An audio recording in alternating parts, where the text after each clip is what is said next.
Assalamualaikum warahmatullahi wabarakatuh. Perkenalkan, nama saya Malim Murizar dengan nomor NPM 2170065160022. Di sini saya ingin menjelaskan UAS dari mata kuliah ICT dengan dosen penguji yaitu Bapak Dr. Ucuk Darussalam STMT. Di sini saya ingin menjawab 10 soal yang diberikan oleh Bapak Ucuk Darussalam. Petunjuknya yaitu: 1. Carilah paper dari jurnal online yang bisa diunduh dan tidak berbayar, dengan topik papernya itu adalah digital business, pengembangan, penerapan, dan peluang. Di sini saya menemukan satu jurnal yang berjudul E-Bisnis, Teknologi dan Peluang Bisnis di Indonesia. Saya mulai. Pertanyaan nomor pertama yaitu jelaskan latar belakang dari judul paper yang Anda pelajari. Di sini daftar isinya yaitu: 1 yaitu latar belakang, kedua yaitu permasalahan, yang ketiga yaitu tujuan, yang keempat itu landasan metode, yang kelima itu keunggulan metode, yang keenam itu cara kerja, yang ketujuh itu hasil implementasi, yang kedelapan hasil data, yang kesembilan itu kesimpulan, dan yang terakhir adalah saran. Saya mulai dari nomor pertama yaitu latar belakang. Perubahan bisnis di global. Di tahun 2002 telah terjadi perubahan signifikan di pasar global, terutama dalam bidang bisnis yang dipengaruhi oleh perkembangan pesat internet. Internet mulai menjadi tulang punggung hampir semua bidang bisnis. Walaupun pada saat yang sama banyak negara mengalami krisis ekonomi, meskipun banyak sektor bisnis mengalami penurunan, internet justru berkembang pesat. Ini menciptakan peluang bisnis baru, terutama dalam bentuk e-bisnis dan e-commerce, yang memanfaatkan teknologi informasi untuk inovasi dan kreativitas bisnis. Di Indonesia, meskipun perkembangan teknologi informasi sangat cepat, infrastruktur teknologi dan dukungan dari pemerintah masih dianggap lemah. Hal ini memicu tantangan bagi para pembisnis untuk menjadi lebih kreatif dalam mengatasi keterbatasan ini. Lanjut nomor soal kedua yaitu tentang permasalahan.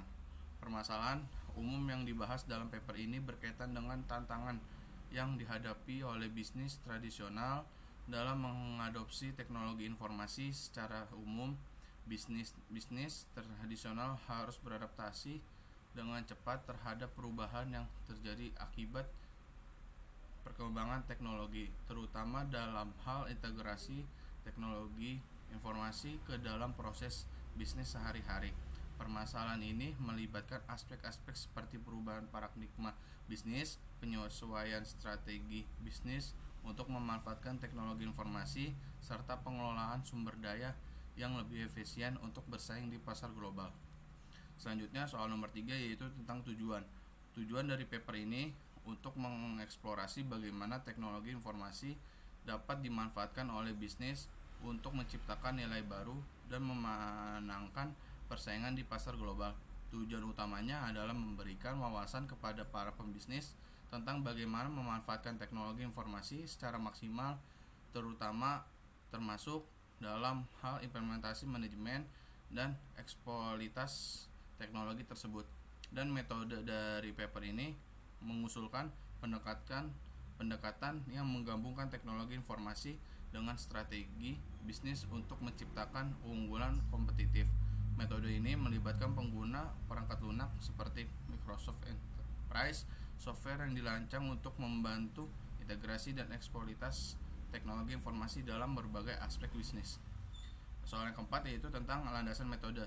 Dalam paper ini, landasan utama yang mendasari metode yang diusulkan adalah perkembangan dan penggunaan teknologi informasi sebagai tulang punggung bisnis digital atau e-bisnis. Teknologi informasi memungkinkan interaksi antara bisnis dengan pelanggan, mitra kerja, serta internal karyawan secara lebih efisien dan efektif melalui berbagai platform seperti internet, perangkat mobile, dan jaringan lainnya. Soal yang kelima yaitu keunggulan metode. Keunggulan tersendiri memiliki 3 metode yaitu integrasi kompetitif. Metode ini menekankan pentingnya integrasi antara sistem mitra bisnis dan pelanggan dengan mengimplementasi solusi berbasis teknologi informasi seperti Microsoft Enterprise Software. Organisasi dapat menghubungkan seperti komponen bisnis secara efisien. Metode yang kedua yaitu fleksibilitas dan skalabilitas, yaitu metode ini dirancang untuk memberikan fleksibilitas tinggi dalam memilih dan mengadopsi teknologi yang sesuai dengan kebutuhan bisnis. Yang terakhir adalah metode pengurangan biaya dan efisiensi operasional. Dengan mengintegrasikan sistem teknologi informasi yang andal, organisasi dapat mengurangi biaya operasional. Metode ini juga memungkinkan otomatisasi proses bisnis yang sebelumnya memerlukan intervensi manusia, yang pada akhirnya meningkatkan efisiensi dan mengurangi kemungkinan kesalahan manusia dalam operasional bisnis. Soal yang keenam yaitu cara kerja. Cara kerja atau implementasi metode usulan dalam paper ini melibatkan beberapa langkah, yaitu ada 3. Yang pertama adalah penggunaan infrastruktur e-bisnis.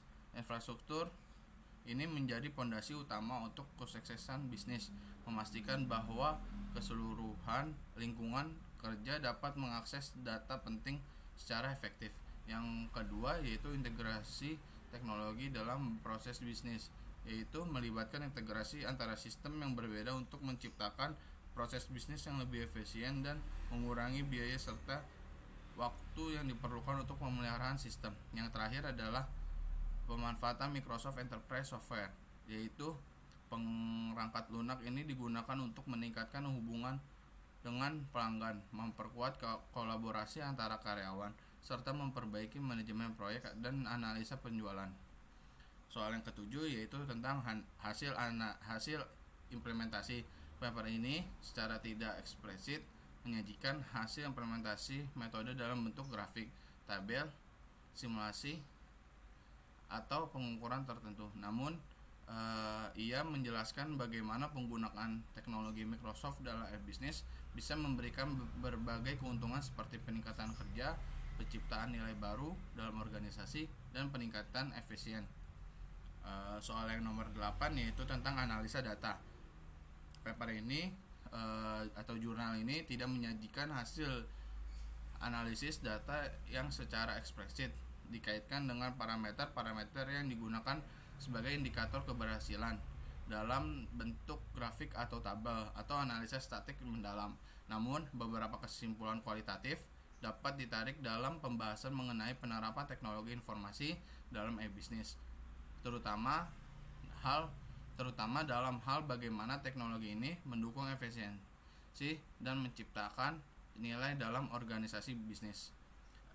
Soal yang nomor 9 yaitu kesimpulan dari hasil penerapan metode usulan dalam paper ini atau dalam jurnal ini adalah bahwa integrasi antara bisnis dan teknologi informasi menciptakan sinergi yang tidak dapat dipisahkan, di mana keduanya saling melengkapi. Dalam konteks ini, perkembangan teknologi informasi terus melaju dengan cepat, bahkan melampaui perkembangan bisnis itu sendiri.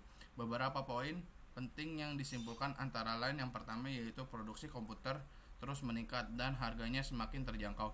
Yang kedua adalah teknologi informasi berkembang pesat jauh melampaui perkembangan bisnis. Yang ketiga yaitu yang terakhir, organisasi beralih menjadi organisasi maya dengan integrasi proses bisnis yang semakin kuat. Yang soal 10, yang ke-10 yaitu saran. Menurut saya ada beberapa ide yang harus diterapkan dalam pengembangan metode usulan di paper ini atau di jurnal ini, yaitu 1. Meningkatkan performansi, yaitu poinnya yang 1 optimasi algoritma, yaitu mengidentifikasikan dan mengatasi bottleneck dalam algoritma untuk meningkatkan kecepatan atau efisiensi. Poin yang kedua yaitu penggunaan teknologi terbaru adalah implementasi metode dengan teknologi terbaru seperti komputasi awan atau GPU untuk mengatasi masalah skala besar. yang kedua yaitu meningkatkan kualitas data. Poinnya yaitu pengembangan teknik processing. Adalah mengembangkan teknik processing data untuk meningkatkan kualitas input dan hasil. Poin yang kedua yaitu pengumpulan data tambahan, adalah mengumpulkan lebih banyak data atau data yang lebih beragam untuk melatih dan menguji metode. Yang terakhir idenya yaitu penelitian lebih lanjut. Poinnya yaitu eksperimen dengan variasi, pengujian metode dengan variasi parameter atau konfigurasi untuk menemukan kondisi optimal. Yang poin yang terakhir yaitu uji kelayakan, yaitu adalah menilai kelayakan metode dalam skenario dunia nyata atau dengan data yang lebih kompleks. Sekian dari saya, itulah 10 jawaban yang diberikan oleh Bapak Dr. Ucuk Darussalam. Semoga jawaban saya ini dapat memberikan nilai yang memuaskan. Sekian dari saya. Wassalamualaikum warahmatullahi wabarakatuh.